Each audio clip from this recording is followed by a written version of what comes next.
Good morning, everyone, or soon to be good afternoon for some of you on the East Coast.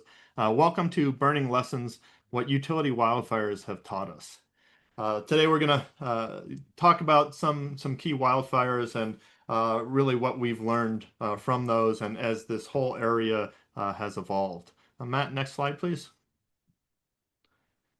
Uh, Here's our agenda for today. We're going to just start with a quick introduction and background, a brief review of the key wildfires, and how do we put those lessons to use. And then we're going to hope to have some time for Q&A at the end.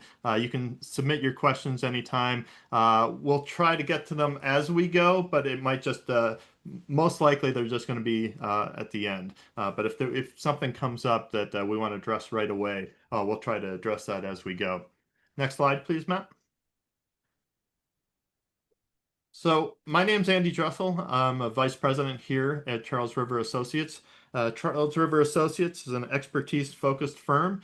Our energy practice has been around since the 1980s. The firm in total has been around since 1965, so this is our 60th year. We cover a number of energy topics, including, as you might expect, wildfire risk planning and independent evaluations, but capital optimization, rates and regulatory, strategy and implementation, NERC compliance, integrated planning, and a lot more. As I said, I'm a vice president here. I lead our efforts for reliability, security, and resilience.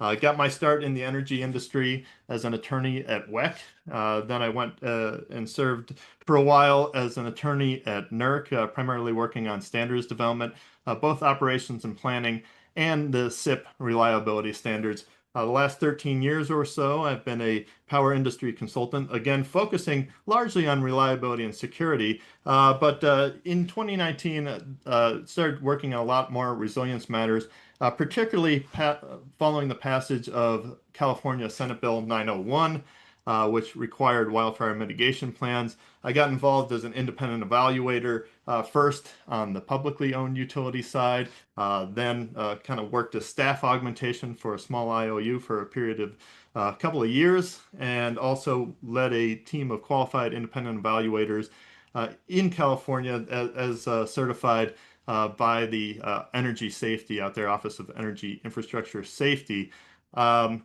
And before I became a lawyer, I actually studied forestry and took classes on fire and fuel management, and even got to walk around with a drip torch before. So when this topic came up, it was really kind of natural to jump into here, as it was always something that interested me greatly. But I'm going to introduce my colleague, Matt Moore, or I'm going to let him introduce himself. Matt? Yeah, thanks, Andy. So Matt Moore, principal with working with Andy and the risk reliability and security, I suppose, team within Charles River Associates.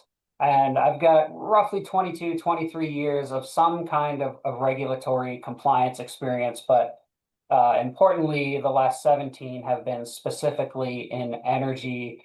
Really got my start in this space at the Western Electricity Coordinating Council, primarily working with the NERC reliability standards, the risk-based initiatives around those standards, and program development, both for NERC compliance and sort of the broader compliance resilience programs, as the case may be. Worked across the US and Canada, a little bit in Europe on all sorts of resilience matters, and including significant work in Texas with emergency operation plans, review, creation, implementation. Did some work for the Public Utility Commission of Texas in that space, and actually kind of more focused on extreme weather preparedness for the whole of Texas and really all the power regions, both ERCOT and non-ERCOT regions. I am based here in Salt Lake City, and I will maybe leave it at that for the sake of time, and we'll get right into it. Andy, I'll give it back to you, and then go for it. Yeah, I wanted to really set the stage to understand why we're seeing utility wildfires. This is a map of the historical fire regimes across the continental U.S., and I couldn't get a good map that also included Canada or Alaska and Hawaii. But I see, you'll see a great variation. The fire's really always been present across the entirety of the continental United States. So these green areas really had very low mean fire intervals, so very low periods of time between fires. The light green had low intensity or low severity. The darker green had higher severity through the Great Plains, where it kind of replaced all the grasses and shrubs and trees in that area. And then, we see some areas in the upper Midwest and the Northeast where there's a long period between fires, but they're often stand replacing. And in the West, we see just this mosaic pattern that's really dependent on elevation and aspect. What the jet stream, whether the jet stream is favorable to that area or not, if they're windward or leeward. So there's just an incredible variation. But the common theme is that fire, historically was always part of the landscape. And over the last 150 years, we've done a great job at removing fire from the landscape. And so now there's a buildup of fuels. Almost everywhere on the map has fewer fires now than we used to. The one exception being Southern California, where there's actually more fires than historically. But just really wanted to put that out there, that fire is not unnatural. We just haven't learned to live with it yet, and make it so that we can live with it. Matt, can you go to the next slide, please? So you're going to see a lot of overlap between this map and the previous map. A lot of the areas, that mosaic that we saw on the previous slide across the West, it shows up with a lot of relatively high or very high risk, fire risk across the West. But there's also a lot of areas where we see more risk than perhaps maybe we would have thought. The Great Plains are showing a lot of risk. The northern Great Lakes, where we had large wildfires in Minnesota this summer, are a higher fire risk area. Along the Gulf Coast, there's in Florida a lot of high fire risk there, although the fire behaves much differently there, and in the southern Appalachians, and then even up into the Delmarva Peninsula and New Jersey in the Pine Barrens, where we just in the past year saw a utility wildfire there. Take off, and another one that we saw, that kind of exemplifies this, it's not just a Western problem, it's not just a California problem, is there was a wildfire in North Carolina started by utility infrastructure in some of the Hurricane Helene damaged areas just this spring. So again, just trying to set the stage for what we see, and this is evolving too as we have hotter, drier summers. We're seeing more areas being susceptible to fire risk. So, Matt, move on, and I believe you're going to take this next section. Yeah, absolutely. So today we're really going to focus on, well, I don't even want to say focus. We're going to move fairly quickly through a variety of fires in several different geographies, although it's California focused. That's not really our intent. There's certainly more fires that have happened that will have lessons that we can learn from that we're not going to talk about today, or at least not explicitly talk about today. But we tried to pick a mix of fires in what I like to think of, and this is not necessarily scientific by any means, as the modern era of, at least in the context of utility wildfires, starting with the witch fire, which I'll get to here in a second, and going through at least some preliminary findings and public findings based on the California January firestorm just in January of this year. So with that, we'll kind of, what we'll do is we'll set the stage, like I said, relatively quickly, talking about each one of these fires, the ignition sources. Sometimes it's a probable or a suspected ignition source. Other times it may be more well known and accepted. And then the sort of generic, or I should say specific lessons learned arising out of each fire. Then once we get through this as an additional background section, we'll kind of tie it all together into, how can we take the lessons from these fires and put them into action and mitigation plans and reduction profiles and things like that. So we want to have a mixture of information to provide the background, and then actions to actually to help really anyone. And as we said in the invitation, this is really geared towards utility fires, but all stakeholders can benefit in this space, whether it's public or emergency responders. But the nexus is going to be utility caused or utility adjacent wildfires. So with that, let's jump into the witch fire in 2007. And of course, as Andy presented, and really is somewhat obvious, wildfires have a long history in the United States and Canada. But it was really the witch fire where we kind of enter what I do call that modern era in 2007. This fire really led to many of the utility innovations or practices that are in place today. And ultimately, when I'm talking about the witch fire today, it's really a combination of really at least three fires that merged, two of which had ignition sources that arose likely from a distribution system or distribution lines. Specifically, the power line that caused the witch fire leading up to the ignition had shorted multiple times, but we're all focused on reliability back then. Reliability remained the goal. And ultimately, the line remained energized.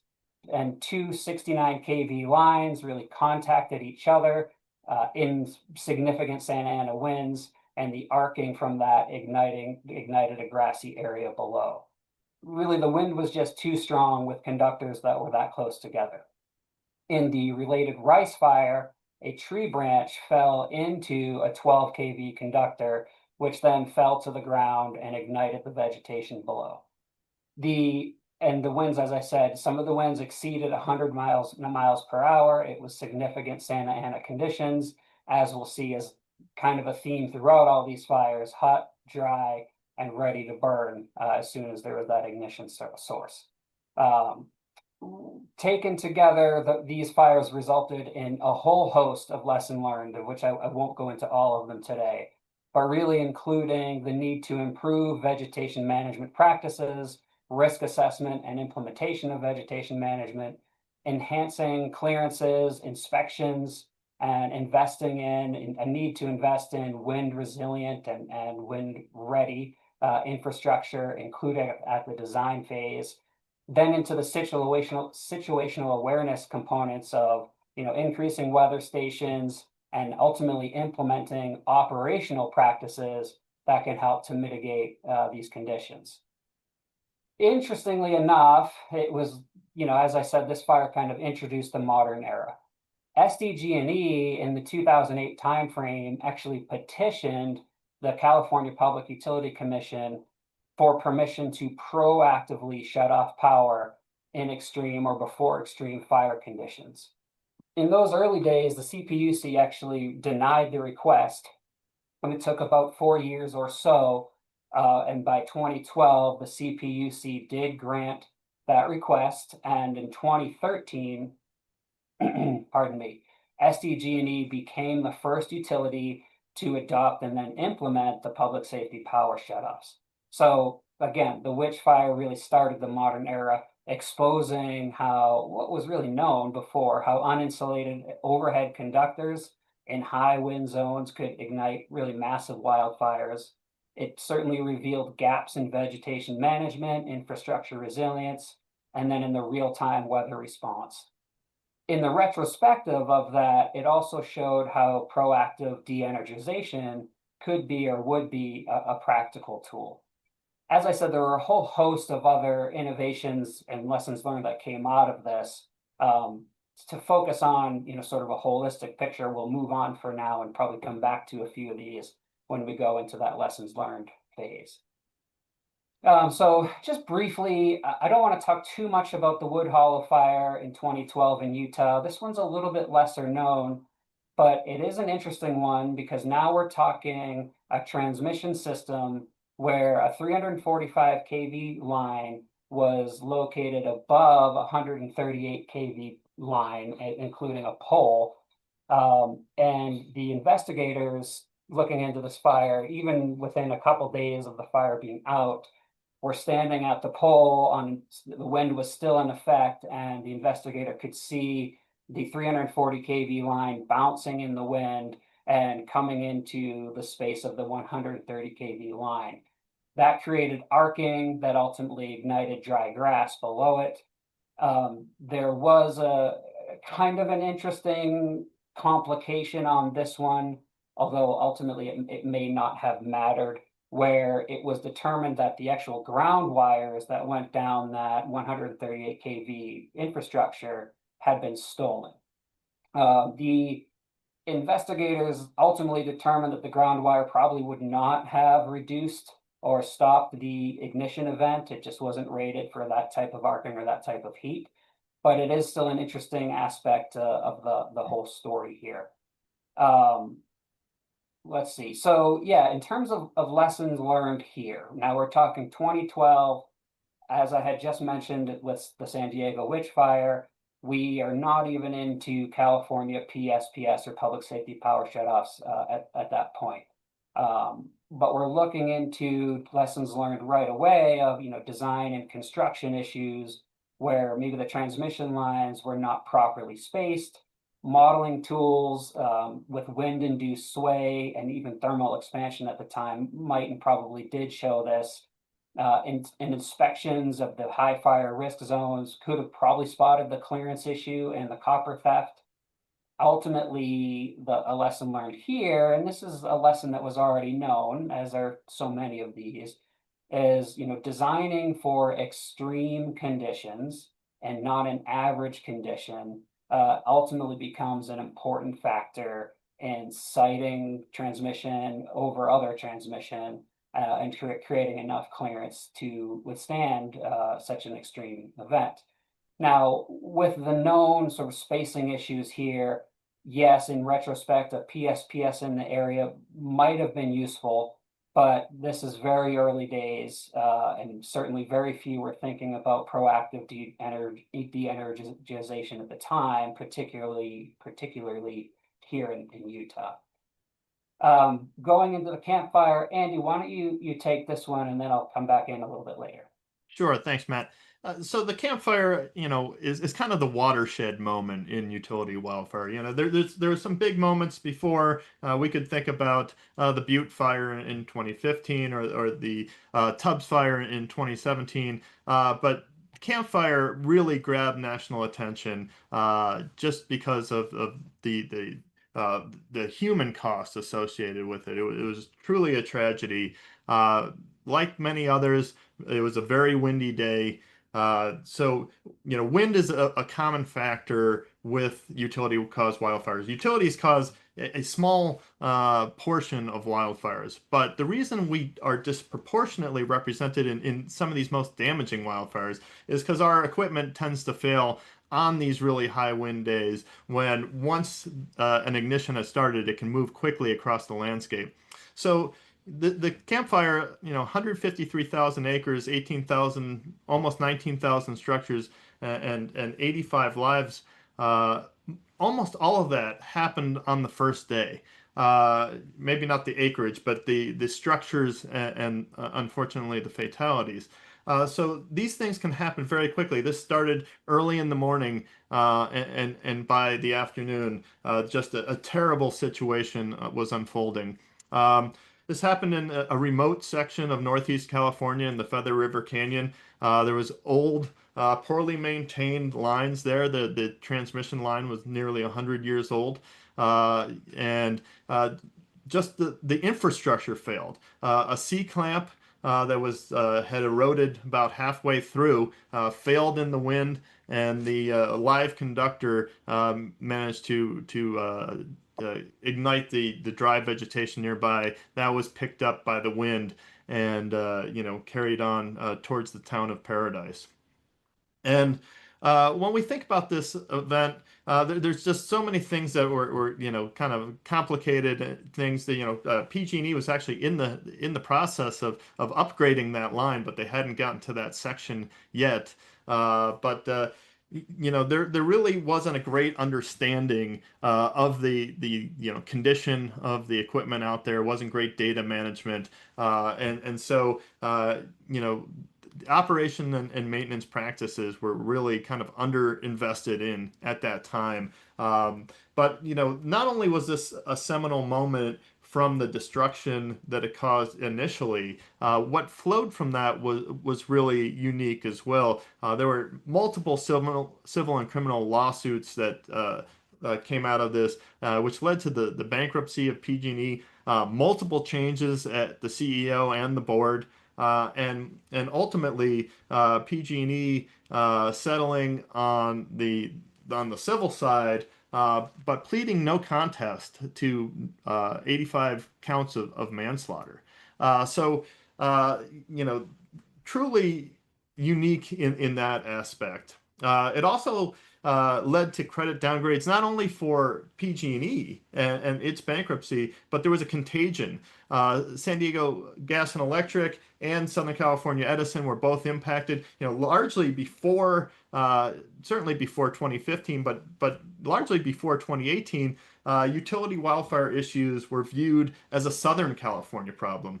And so PG&E was not going through the same level of scrutiny from the CPUC that SCE and SDG&E were.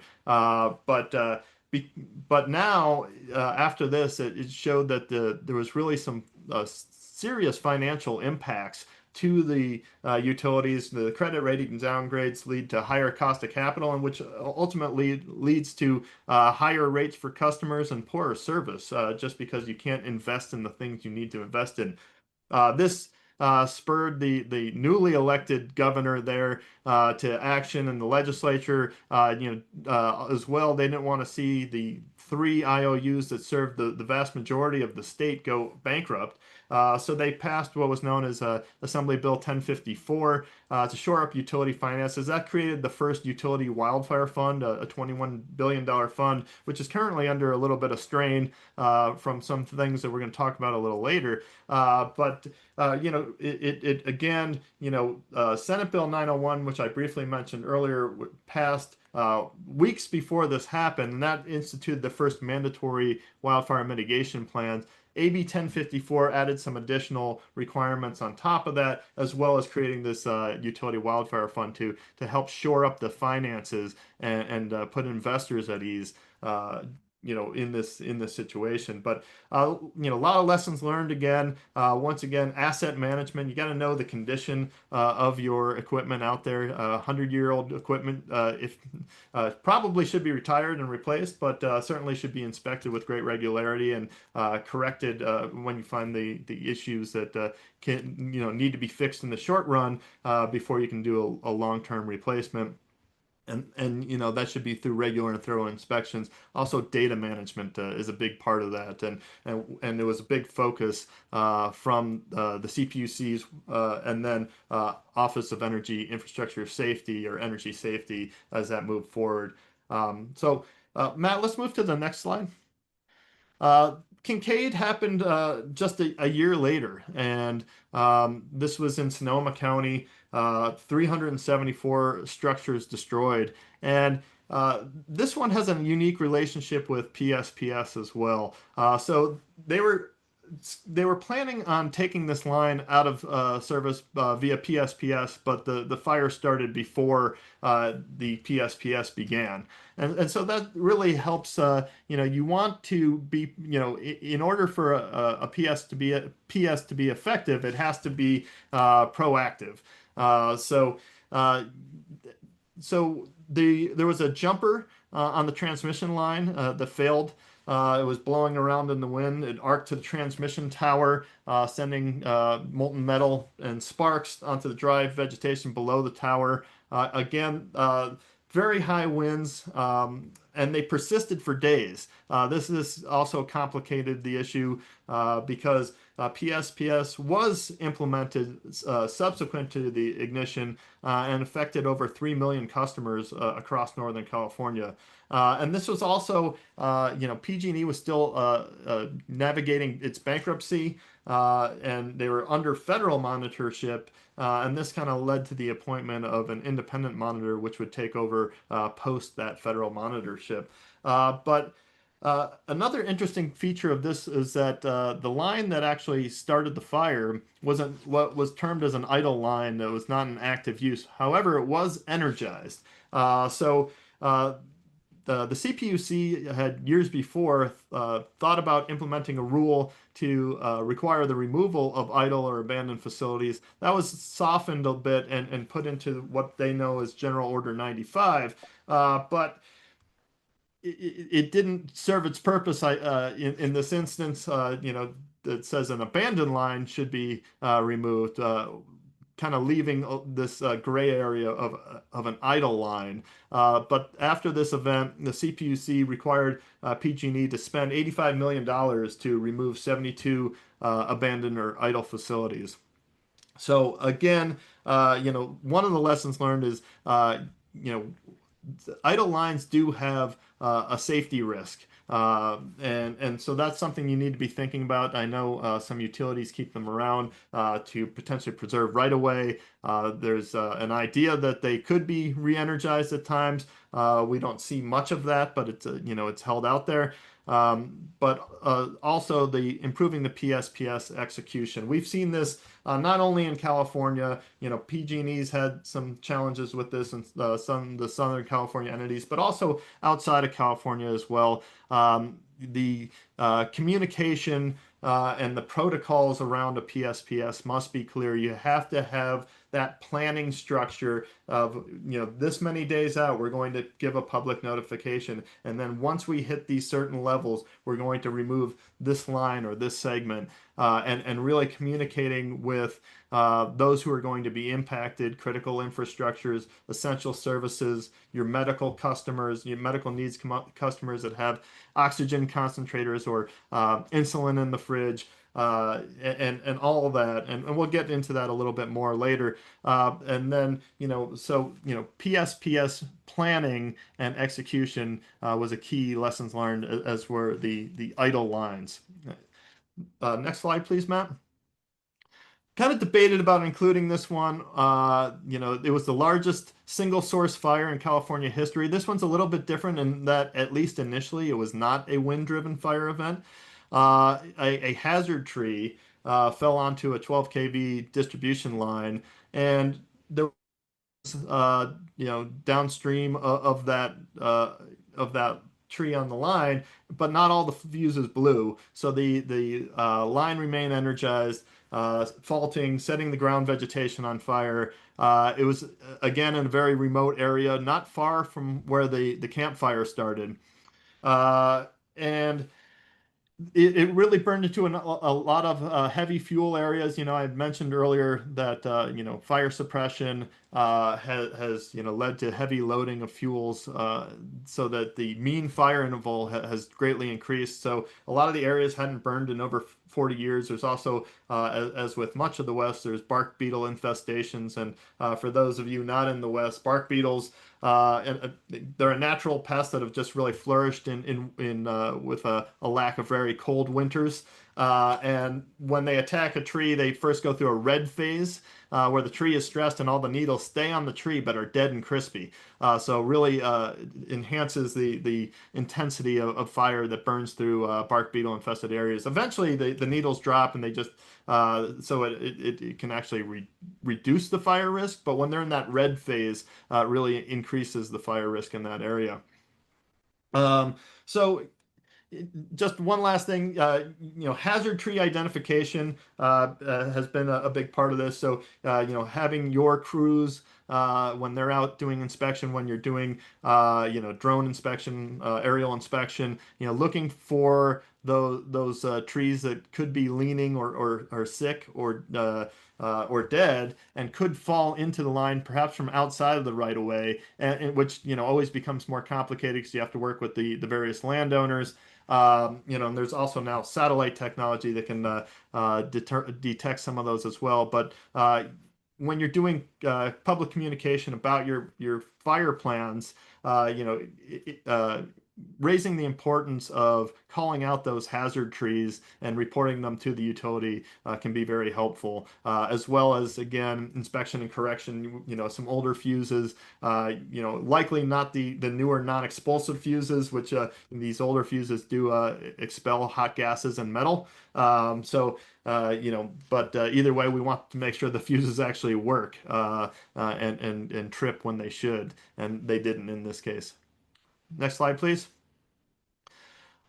Lahaina, 2 summers ago, this was another, I think, seminal moment in the evolution of utility wildfire. One, it's not in California, so that it kind of shattered some of the myths that this is a California problem, even though that other fires had, pretty major fires had happened in between, which may have utility ties. And I'm thinking about the Labor Day fires and the Marshall fire in Colorado. Um, but Lahaina, really grabbed people's attention. A lot of people, love to vacation in Maui. And a lot of us think of it as a tropical wonderland. But if you've been there, you know that the windward side of the of the islands are tropical jungle, and the leeward side of the islands have vegetation patterns more like Nevada. So very dry, dry grasses, prickly pear cactus, all of that. And Lahaina also shows that a fire doesn't have to be, big in area to be incredibly destructive. This was, just a true tragedy. 102 fatalities, 2,200 buildings destroyed, people jumping in the ocean to save themselves. And when you destroy a community on an island, it's just that much harder to rebuild. And there's all sorts of cost challenges and labor challenges associated with rebuilding, which is still underway. And a lot of local folks getting pushed out in this process because it's just so expensive. But what happened here is there was very high winds. There was a hurricane about 500 miles away, had winds.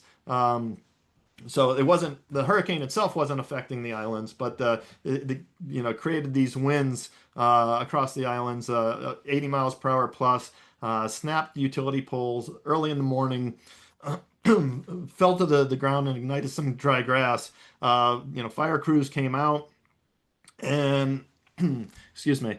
They thought they put it out. They thought they had it contained. Unfortunately, there was a reignition of the area in the afternoon, and in just a matter of hours, the town of Lahaina was gone. This really, again, just because of the tragedy and the scale of the tragedy, really got a lot of national attention and refocused efforts. And I think this, in my view, was the first time that you just regularly heard, well, why was the power on? So this really kind of changed the dynamic on public safety power shutoff. Before then, there was still a lot of resistance, and there still is, because our job, and Matt and I both come from a reliability background. Our job is to keep the lights on. We want our customers, with power all the time. It's vitally important to our economy, to our security, our safety. But this was, after this event, I really started hearing that refrain of why was the power still on? And there was a lot of news articles that brought that up. But there was no public safety power shut off implemented that day. There wasn't really a PSPS protocol. They didn't have good wildfire planning. They knew that there was wildfire risk, but there wasn't a lot that had been done yet by the local utility. And there was poor communication. Hawaii has a really great emergency notification process, particularly for tsunamis.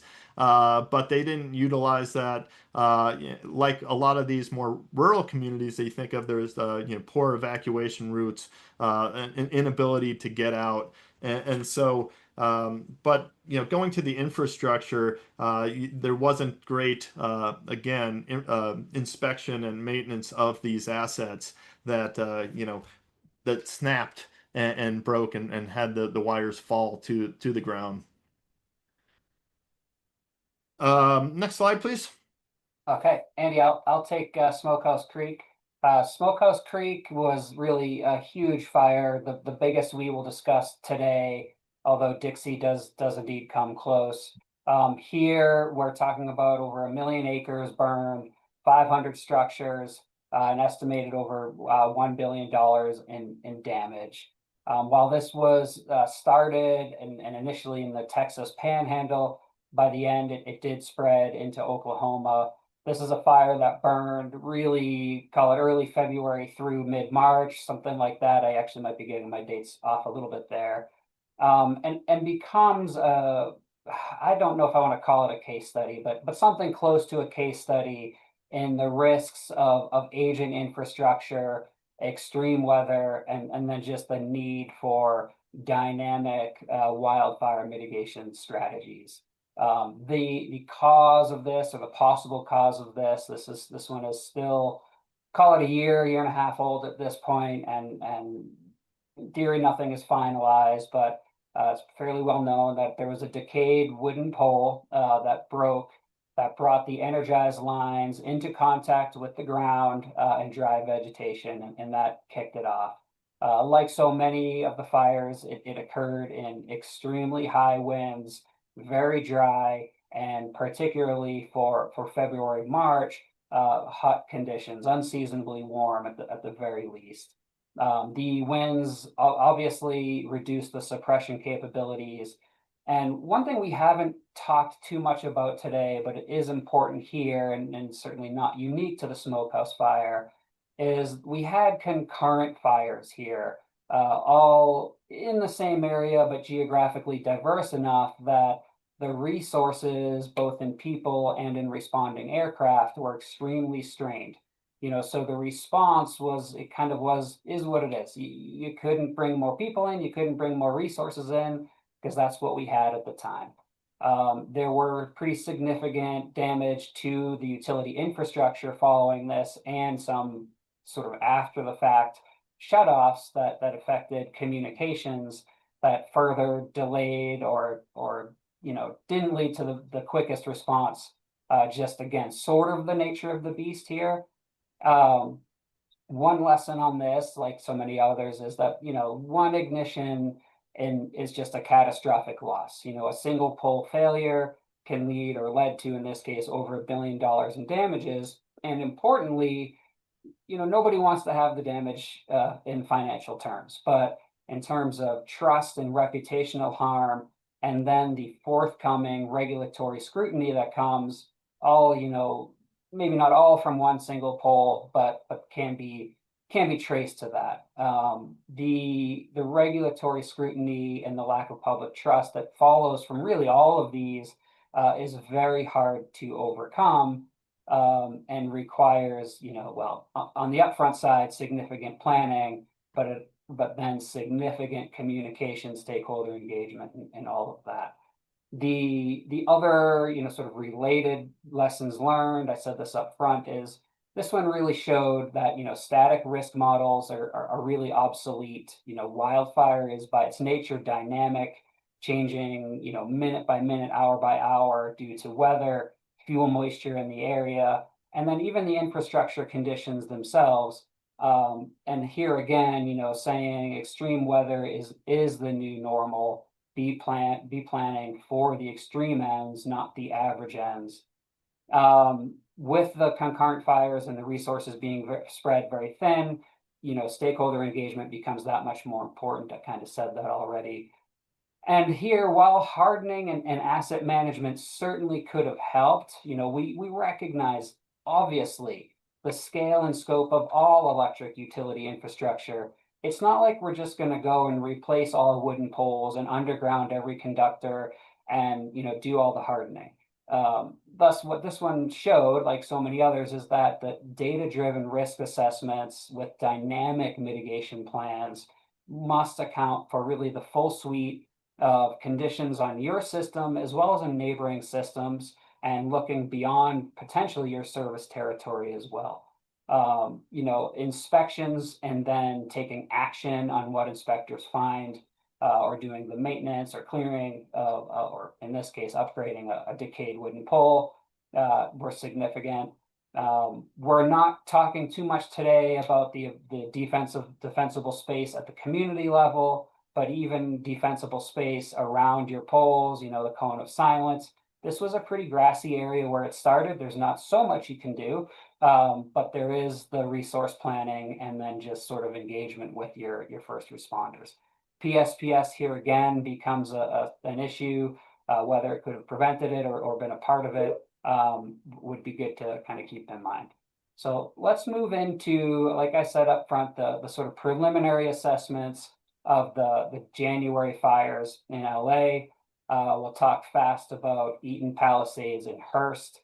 Here we really see something at the wild urban interface, and fires in the WUI really create significant damage and destruction. This is kind of a truism based on the proximity to communities. So here we're talking, let's just call it for round numbers, 20,000 structures burned, and we're looking at an event or multiple concurrent events that are really going to stress what in California is the California Wildfire Fund. And we'll talk a little bit about what that means, although that's outside the scope of what we're doing today. Here we had some possible ignition sources where there was active current on a de-energized, well, prior to this had been a de-energized idle line. There was reignition of a previous fire in the case of Palisades, and with Hearst, it was a failure on transmission infrastructure. These are high winds, severe drought conditions, multiple concurrent fires. This is more a conflagration fire than a wildfire, hence it's, kind of took over the community and caused all that destruction relatively quickly. I'll actually, Andy, do you want to kind of talk quickly about just the lessons learned, and then we'll move into where we're going here? Sure, and I'll kind of deal with them a little bit separately. Sure. Matt had mentioned the idle line, what's being identified as the most likely cause of the Eaton fire, the Mesa Silmar line, which hadn't been operated since 1971, was grounded only at the ends, and one of the grounds, the one at the place. I don't know if any of you have seen the Arco video of the sparks falling from that tower. The ground wire at that particular location was actually sticking out of the ground due to erosion. So there's a couple of things that jump out there that, maintenance of idle facilities, if you're not going to just remove them, making sure that, a ground wire doesn't stick out of the ground and is, in the air near dry brush. Just understanding the risks of having those idle facilities there. There's also there's some debate about secondary ignitions, both in Eaton and Palisades. I'll talk about Palisades. There's an accusation that LADWP did not de-energize their lines and may have caused a secondary ignition sometime late at night, many hours after the fire started. Similarly, there's accusations in the Eaton fire that the day after the main event on January 7th, that there was some re-energization taking place, which was causing some secondary ignitions. That's not really a focus, but things to think about. And the other thing to think about with it's not always re-energization. Sometimes there's backfeed from solar panels and privately owned systems. So you got to worry about the safety of your crews, the safety of fire crews out there when that's happening, and make sure that those things are disconnected to the best of their abilities. The Hearst fire is interesting. Thankfully, not very destructive. It burned in an area where there was a similar fire just a few years earlier in the Saddle Ridge fire. But lots of infrastructure, long spans, transmission lines crisscrossing over each other, and just the infrastructure piece fell, broke, and one line fell onto another, and they both fell to the ground. So there's a number of things that could have happened here that could have, made improvements, taking care of idle lines, whether through maintenance or removal. PSPS, there was a number of PSPS on the distribution systems, but none appear to have happened on the transmission system. Inspections and corrections might pick up some of that erosion issue and some of the vegetation or the infrastructure issue at Hearst. Grounding, appears to be an issue. Design, as I had mentioned, but also, we'd be remiss to mention that, there's a community resilience aspect to all of this, in all of these fires that become conflagrations. That once the fire is outside of your right of way, the utility has very little control over it. So, home design, community design, making sure that there's defensible space, and I think utilities have a role to play in that, using their podium to make that information known. But let's move on because we have somewhat limited time. Okay, Andy, I'll take this, and this is where we don't want to move too fast, but I'll kind of lay the background a little bit. So, how do we take these lessons, some of which were learned really a number of times, and put them into good use today and certainly into the future? The first thing that comes to mind, and it's really at the heart of most of these, is start with, data-driven risk assessments. Historical fire data, historical weather modeling, and asset failure trends can help to prioritize high-risk zones. But as we said, it's not necessarily about what has happened before. It's what's the worst that can happen that you've got to start thinking about. Something that's not maybe hasn't been seen before. This includes, integrating GIS mapping, machine learning, certainly remote sensing, forecasting ignition potential. And then that helps, really builds the foundation to guide your mitigation investments. And really, it's a little bit outside of what we're going to fully talk about today, but in the mitigation aspects, we're looking at reduction of ignition, but we're also trying to balance the needs of how do we reduce the consequences of an ignition or the spread, much of which it is indeed outside of the utility's control, as Andy kind of just mentioned.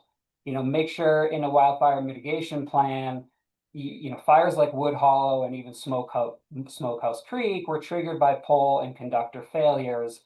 So implementing predictive maintenance programs, using sensor data, certainly getting, your aerial inspections, whether it's drone or otherwise, and non-destructive testing where it makes sense to detect weaknesses before failure, not facilitate failure, which, some of those, you got to know what you're doing essentially, but really building asset health inspections into your program. We're not going to harp on this because everyone really knows it, but elevate the vegetation management, instill it up and down and over all throughout your organization, and get the word out indeed to your community partners as well. Vegetation contact is always a key, something like the rice fire for sure. And really shift from the calendar-based thinking to risk-based vegetation analytics. LiDAR is increasingly common, satellite imagery with AI tools to identify both fuel buildup, but also hazard trees and other ignition sources. I've said it a number of times, I'm going to say it again, really get at the design phase for those extreme conditions. Extreme wind, extremely low humidity, and sort of everything in between there. Hardening is not the answer for everything. It's too expensive and it takes too long. It's a very important part, but it's not the number one answer, but insulated conductors, undergrounding, composite poles, wider line spacing where you can get it, thinking about those extremes really makes sense. Then where you can't, just harden, it's even more important on the real-time monitoring and into those operational aspects, shut off protocols, smart grid sensors, and all kinds of more and better and different, depending on who you talk to, sort of telemetry and relays and different system settings that you can automate PSPS, reduce the scope, reduce the breadth, things of that. One thing that remains just core through all of this is communication internally across your sort of different silos of utility is significant, but perhaps even more importantly is the communication across your external stakeholders. It cannot be an afterthought. From community emergency responders all the way through to community partnerships, housing, how do we get people to actually take on vegetation management practices at the home level? Nobody wants zone zero landscaping, but it makes a difference, right? So at the margins, it's important. At scale, it's even more so. The comprehensive mitigation plan, of course, takes all of this into action. And it really starts with the before phase, planning, What can we do now to reduce risk? What can we do now to reduce spread? What are we going to do if a fire takes place?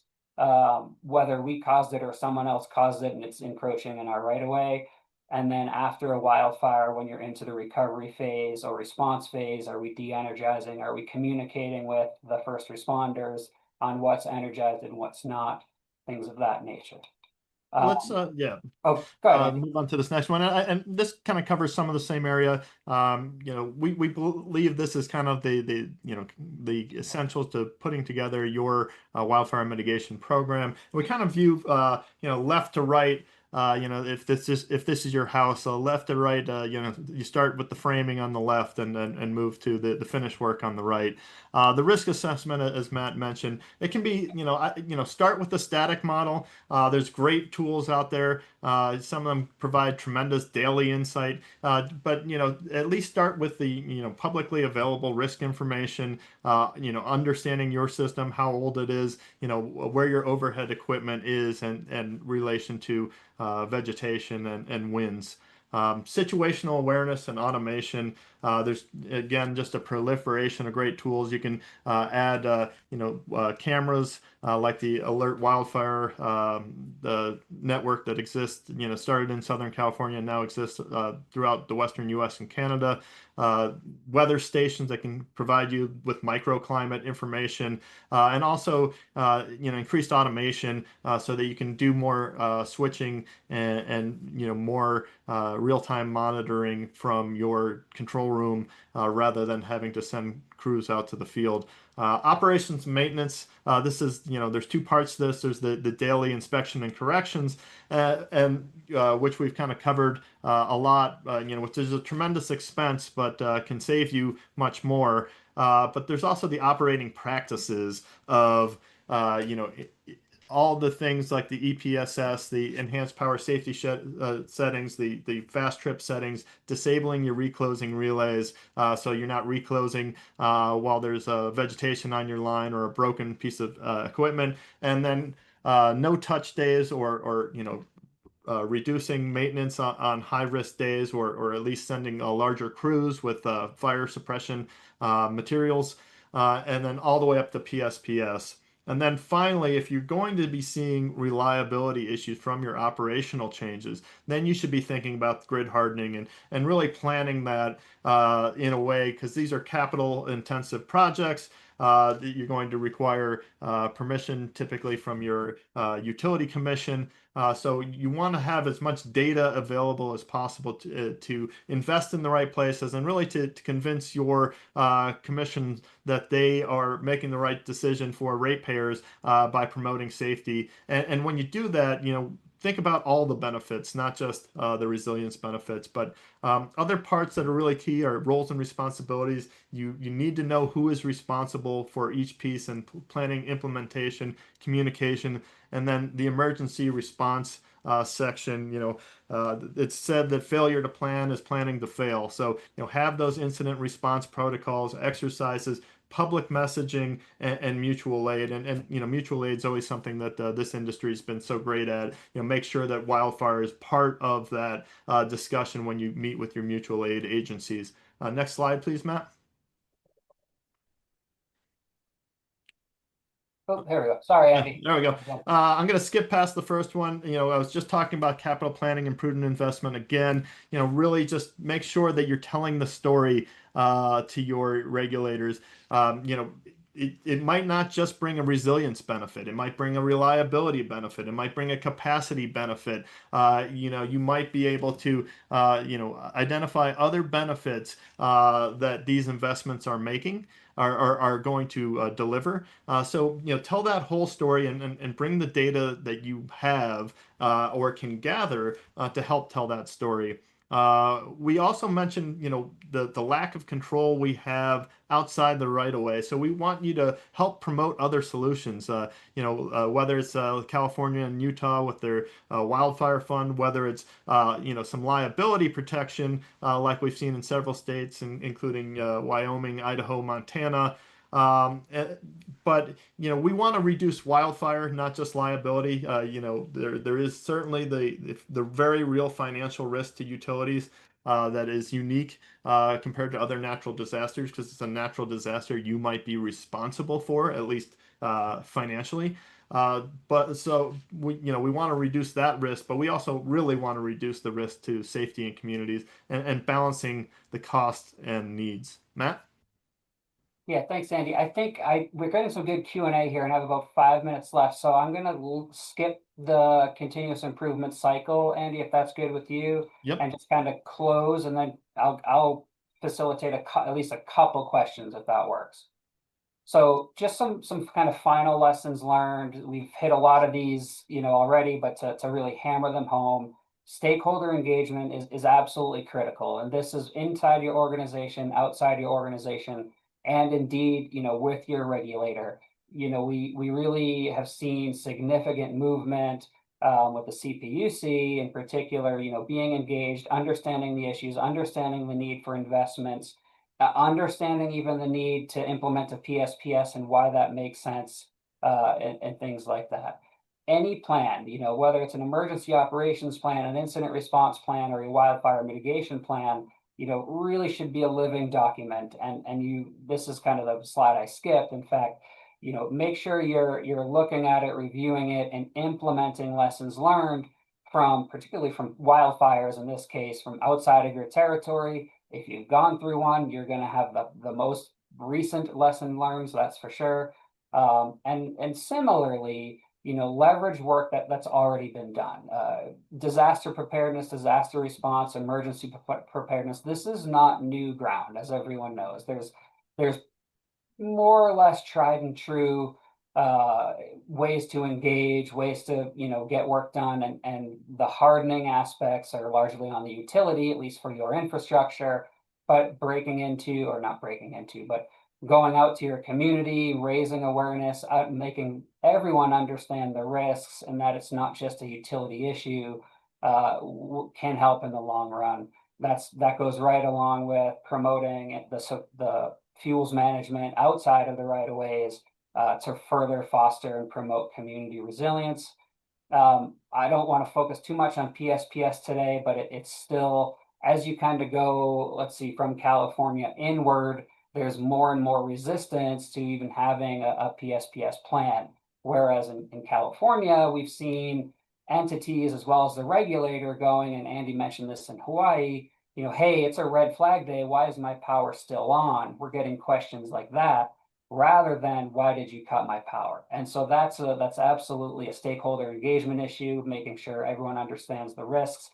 All kinds of things flow downstream from that. There's got to be community centers. And with that, Matt, let's kind of jump to some of the questions. The first question asked was, is it required for a PSC to approve PSPS in order for a utility to implement it? We don't know of any where that's required. In California, they do submit and have back and forth on the PSPS protocols. But if you need it, implement it. It's better. Sometimes it's better to ask forgiveness than permission. Certainly, there have been times where they cause quite a stir. Again, our economy, our safety, our security relies on the electric grid. We don't want to cut the power willy-nilly, but we have to balance that against the very real risk of fire that can end up in a conflagration. And then I want to address this other one. How do you see the wildfire threat expanding eastward? For a footprint that could still see some risk, but factors don't line up quite like the West, how would a change in wildfire behavior dictate the risk threshold from a grid standpoint? And I'll start, Matt, and then you can join in. But I would look at it, really understanding, the vegetation in the area, the seasonality. But if you're getting warnings from the National Weather Service of red flag warnings, it's high winds, low humidity that leads to those red flag warnings. If you have a plan that would have some protocols, that would require the change of operations up to and including PSPS. I think that would be the time you would want to implement it. Usually, drought conditions don't happen overnight. in particularly in the east, a lot of times it's spring and fall where you have a lot of dried fuels on the ground in the spring before the new vegetation comes up, and in the fall when you have the leaves down on the ground.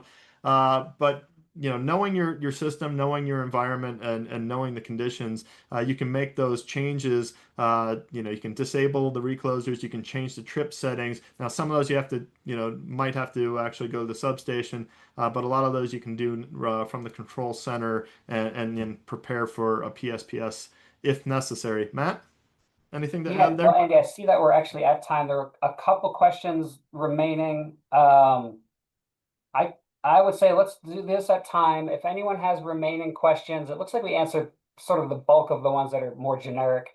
You can always contact us, and we're happy to answer more. We're sort of always available in this space to answer questions. So I would say, for the sake of time, let's wrap up here. I do want to thank everyone for joining. We have actually significant participation today, so thank you very much.